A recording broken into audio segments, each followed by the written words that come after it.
Name is Mohammed Redwan. I don't usually post a lot of videos on this channel, but I just want to say a few things like what I uh, what are the things that I do. You can see my profiles in various social medias like Mohammed Redwan. This is the literal name, so you can find that there. So um, I'm just playing games. Right now I'm playing a game because I just want to show that uh, just want to talk to you with playing the game. So, um, what can I say about the AI boom? It's growing very fastly, and few people believe in that. Few people don't believe in that because of subsetting. It's not a brain accurate, right? Zero sum ones. We have few logics, but it doesn't work according to what we think. So there's another computing, neuromorphic computing, which is getting traction among people. Like people think that would be a perfect thing for AI, and it will just represent an exact brain. But uh, I'm bad at this game. So where did I say? So quantum computing is doing another thing, but it's not like a. It won't replace at this moment. They're saying it won't replace classical computing because there's a lot of work going on. The size, the amount of qubits, logic qubits, and physical qubits. There's the kind of struggle on that. So when we think the classical computing, there's a few things that that keeps them going. Like a few companies just owning that, right? So ASML, especially, I know in these days when they got a semiconductor problem, they just thought of which company just making this all kind of a thing. So right, this when we people say the semiconductor industry and they say it's a pretty competitive space, it's not like there's much more competitors, just few players. They just roll out the place, which is not good for anyone. I'm saying like ASML has the lithography. Oh, this is Ed. Okay, so yeah, what I was saying, ASML just dominated by the photolithography process, and there's much more. Other than that, there's a much more lithography process. But I'm sure you had a few people talking about that. I mean, in the recent days you might have heard a lot, but what I'm saying is, we just couldn't be dependent on just one company. Just the tool they are making, it cost like a $400 million. So just think, if one startup or like a, if it is less than $5 million, it's most like a viable thing. But when it's this much, it's cost. It doesn't allow any people to make a profit or do something with that. So it's just restricted to very few people. And Nvidia, they're just dominating the place. Just think about the AI era. When the governments also need something, they block the chips because AI is some kind of a weapon right now. So what I'm saying is, having a dependent on like a few companies is a good thing. And I'm sure you have watched many videos regarding this, like how companies just conquer the photolithography process or lithography process. Nikon, the camera company, and much more players just tried few things, but it didn't work like the plan they thought. Because yeah, it's hard, but I think it's not impossible, right?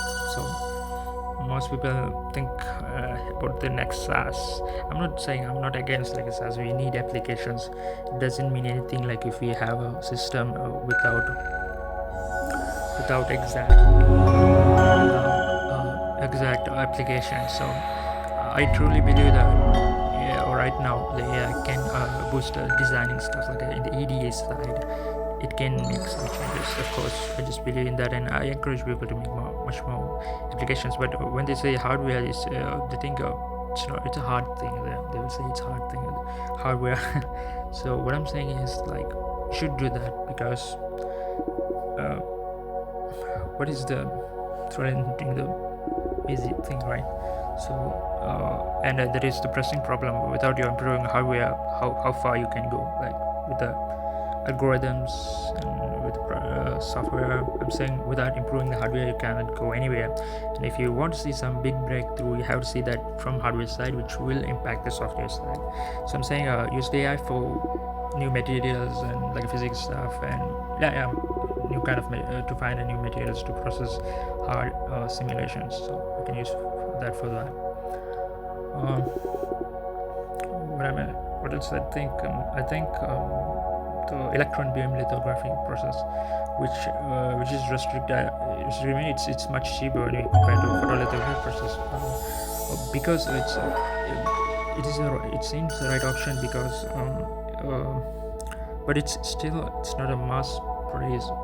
We can't produce mass wafers by. Get ready for a new look, Okay, wait. new feel, Said, and a brand new trading experience. don't care about Join this. XM, Not claim up to $5,000, and trade with fast execution. What I'm saying is, No rejection. electron beam lithography might be the next step for like a small, not a mass producing. So I try to understand what is the negative part about that. So where we can improve for, like, if you want to say, if you want to do the mass production out of like electron beam lithography, what you can do, that might be the great question, right?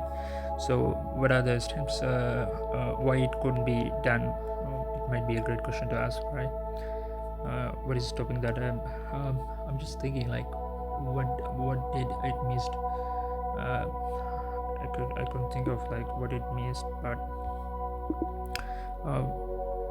yeah, if you compare the people in the quantum computing, when you take the quantum computing, like, more companies are just doing that, okay, because it's more accessible, more viable, and there's another biggest problem is in the transistor size. When the transistor hit like a small size, less than 1 nanometer, like it can go maximum like a 0.6 nanometer, or angstrom. Next it will go to the angstrom stage, right? I think in 1.6 it's enter the angstrom size. What I'm saying is, there will be lots of issue with the transistor size and the atom size, everything, when we consider that. So the classical computing also will face a huge backlash in near term. So there's also a problem according to that, and there's no way like you can go by this, you can go by that. You're just stuck in one place. So quantum computing with classical usage, it might be the great thing, because it's not like if you had a more transistor, you can do that. From my understanding, which I understand like that, it's not like the transistor, you have more transistor means more processing. It's not like that. So thinking about that also. So quantum computing, it resembles the early stage of the classical computing. So there might be something that could make a computing that we can use for small tasks, because quantum computing is usually just for the tasks like for the hard task, for the complex task. Not like you doesn't want to do the basic editor in the quantum computing, right? So there need to be some use cases. So it's like a much more powerful tool, so you can't use that for small things. So this was going on the mind. So when we think semiconductor market, it's just broad market, like there's a competitive stage, because there's lots of many companies just making embedded chips systems, IoT devices, for devices like antenna. I'm not saying antenna is a device, but I'm saying like antenna for the space kind of things. So vehicles, EV, so car, automobile, so many things. There's embedded chip. It's like a much more broad market. So I'm saying, how could quantum plays a role in that thing also makes the question mark. So I mean, like, so another thing is photonic computing. Photonic is I think more than the quantum, photonic didn't make anything like worthy. Photonic didn't do something great like quantum computing did.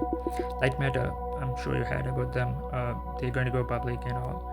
I think they did something, but it didn't work as much as people expected. So this is used to happen. So what I'm saying is, like, there's many options like neuromorphic computing, which they say they want to use by the transistor size.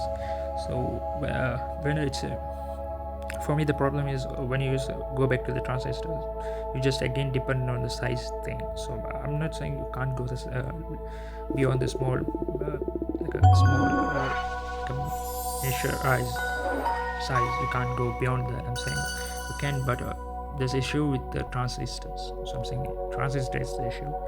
So I see most quantum computing just rely on the transistor method, like doing the silicon. I think the motion, quantum motion. I'm saying, not sure they're doing with the common silicon. So there's lots of common problems that need to be addressed. So I'm just saying this might clear my mind as well as some bit. So I'm just doing this for some sense. There's another thing is BCI, brain computer interface. So that's also the big thing, and I'm saying it's all coming from the basic computation. So there need to be something upgraded on that side. So let's see the upcoming explanations.